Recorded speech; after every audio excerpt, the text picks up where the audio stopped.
Bonjour à tous, bienvenue aux 10 minutes juridiques, votre bimensuel vidéo avec le cabinet d'avocats Landau Associés par VK. Alors, comme tous les 15 jours, un grand dossier et des brèves. Le grand dossier, c'est évidemment la loi engagement et proximité qui vient de donner lieu à une commission mixte paritaire conclusive, ce qui était loin d'être gagné, avec en gros un accord. Le Sénat a lâché un petit peu sur l'intercommunalité, notamment l'eau et l'assainissement, et l'Assemblée nationale sur les questions de statut d'élu, notamment d'indemnité. Avec donc un retour aux indemnités dans les syndicats infracommunautaires, non sans nuance. Les maires des petites communes seront quant à eux augmentés sans vote automatiquement avec les 3 tranches que voici.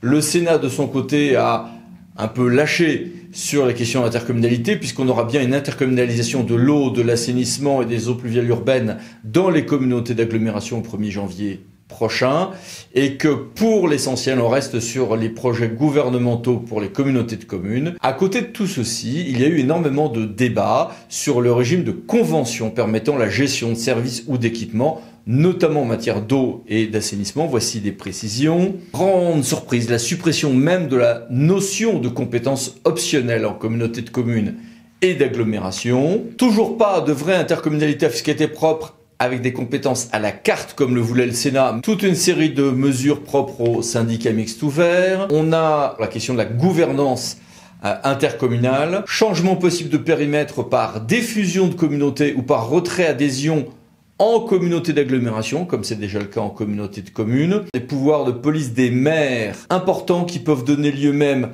à des sanctions administratives financières avec application immédiate. Surtout ceci. 3 questions à Nicolas Portier, délégué général de la DCF. Tout d'abord, Nicolas, merci d'être avec nous. Et une première question.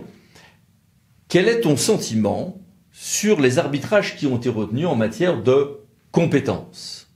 On a eu bien sûr les débats sur l'eau et l'assainissement, mais le gouvernement avait fait savoir qu'il ne voulait pas rouvrir complètement le sujet qui a été déjà retouché dans un texte correctif de la loi NOTRe.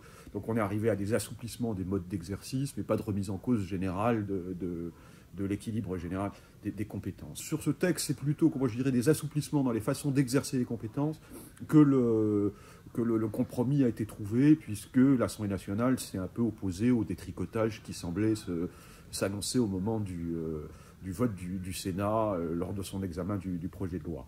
Et puis, il y a eu des assouplissements sur les compétences optionnelles, mais nous restons sur, comment je dirais, les grands principes généraux de l'intercommunalité. Ça correspond à la demande quand même de stabilité dont ont fait part les élus ces derniers mois, de stabilité législative. Et donc, on est plutôt sur des assouplissements que sur une remise en cause générale de l'architecture de nos pouvoirs locaux. Il y a également un volet sur la gouvernance intercommunale. Est-ce que ça peut être l'occasion de réfléchir, voire de vivifier la démocratie intercommunale ? Alors ça, c'est pour nous c'était l'enjeu principal. Il y avait 3 volets dans ce texte pour ce qui est de l'intercommunalité, parce qu'il y a des dispositions très, très nombreuses sur les indemnités. C'est justement le volet gouvernance. On voit bien qu'il faut plutôt de la stabilité sur les compétences et les périmètres, sauf ajustements à la marge. Mais sur la gouvernance, en effet, le texte veut promouvoir très fortement les pactes de gouvernance au début de mandat. Et c'était même une de nos propositions, c'est d'arriver à en faire un rendez-vous, même s'il est déjà très largement emprunté par les élus, parce que les chartes ou pactes de gouvernance sont très répandus.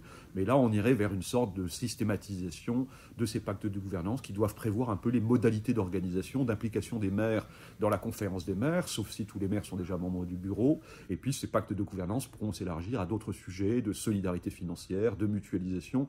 Pour nous, c'est un point fort et nous allons accompagner les intercommunalités de France pour justement leur permettre de préparer dans les meilleures conditions ces pactes de gouvernance qui, de notre point de vue, permettront de créer le climat de confiance nécessaire aux relations entre communes et intercommunalités en début de mandat prochain. Et puis il y a le volet périmètre. Ces réformes répondent-elles aux souhaits de la DCF ou au contraire suscitent-elles des inquiétudes ? Alors, sur les diffusions, ça dépend un peu l'ambition qu'on veut donner à cette diffusion. Il peut y avoir un mauvais signal de donner l'impression qu'on va détricoter ce que les préfets ont voulu inciter il y a 3 ans. Donc là, il y a un problème de risque d'instabilité de message. Si en effet, c'est dans des cas très particuliers où les élus se rendent compte qu'une intercommunalité qui aurait un périmètre non pertinent à travers justement des fusions imposées en 2017, si on s'aperçoit en effet qu'on veut reconfigurer le périmètre intercommunal, d'initiative locale, on peut avoir une procédure simplifiée permettant de revoir cette fusion mal faite, mal née en 2017, et donc que cette possibilité existe, c'est bien, et la procédure que prévoit le texte donne des garanties pour que ça ne soit pas l'éviction contre son gré d'une partie d'un territoire, d'une intercommunalité. Donc il y a des conditions de majorité qui nous vont assez bien à l'échelle des intercommunalités projetées dans le cadre de cette diffusion. Sur les sorties dérogatoires, là nous sommes plus critiques, puisque nous avons connu l'expérience de 2004, où déjà ces retraits dérogatoires un peu agressifs avaient été rendus autorisés pendant une période de temps, et c'était traduit par des contentieux assez nombreux entre les communes sortant des agglomérations et le reste de l'agglomération. Nous continuons de plaider pour qu'en effet, il y ait une sorte d'entente, d'accord des parties prenantes pour aller vers des divorces, que ça reste des divorces à l'amiable et pas des sécessions unilatérales. Donc nous espérons au moins que dans la mise en œuvre de ces rétrodérogatoires, les consignes qui seront passées au service de l'État, les avis qui seront demandés aux commissions départementales de coopération intercommunale soient vraiment importants pour qu'on puisse rendre possible ces dérogations qui, de notre point de vue, devront être exceptionnelles. Le temps est venu maintenant de stabiliser les périmètres. Nos concitoyens vont élire leurs représentants dans les intercommunalités en mars prochain. Ils doivent savoir dans quelle intercommunalité se situe leur commune et quelles sont les compétences, les responsabilités de cette intercommunalité. Merci, à bientôt. À bientôt. Passons aux brèves. 15 brèves pour 15 jours. Une solution semble trouvée sur les questions de consigne, en tout cas sur les bouteilles plastiques. Le système devrait être reporté à 2023, avec donc une insertion du plastique qui est en phase d'attente. Est-ce qu'on est sur une reculade gouvernementale? Oui, un peu, mais en réalité, le gouvernement dit que l'on passera en 2023 à la consigne si à cette date, la collecte n'arrive pas aux 90% de bouteilles plastiques collectées en 2029. 2. Loi électorale, dite loi Richard.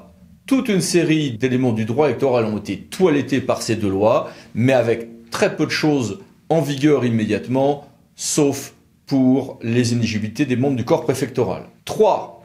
Élection toujours, mais recensement.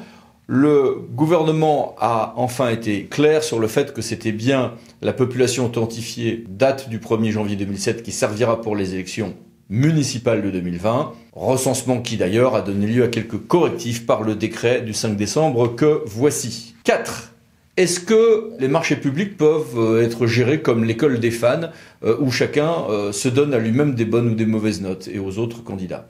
Eh bien, le juge administratif nous a confirmé sans surprise que non, ce n'est pas aux candidats de s'auto-évaluer, de s'auto-noter, mais à tout le moins, cela a-t-il donné lieu donc du coup à un arrêt amusant. 5.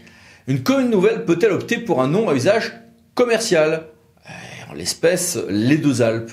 La réponse est oui, l'usage n'est pas le même que celui de la marque commerciale, mais aussi parce que ça finit par devenir, dans ce territoire, un vrai nom à usage multiple. 6. Est-ce qu'une personne peut demander à l'administration d'agir dans un domaine avec une demande floue? Oui, la personne qui entend demander à l'administration de respecter une obligation particulière peut se borner à demander de prendre toute mesure si c'est pour respecter une obligation qui, elle, est clairement identifiée. Il y a un grand nombre d'offices de tourisme associatifs qui changent de mode de gestion et un certain nombre passent en établissements publics, industriels et commerciaux. Le directeur de l'office associatif, si il est repris avec son accord sur des postes qui ne sont pas celui de directeur de l'EPIC, pas de difficulté, il garde son CDI, s'il avait un CDI.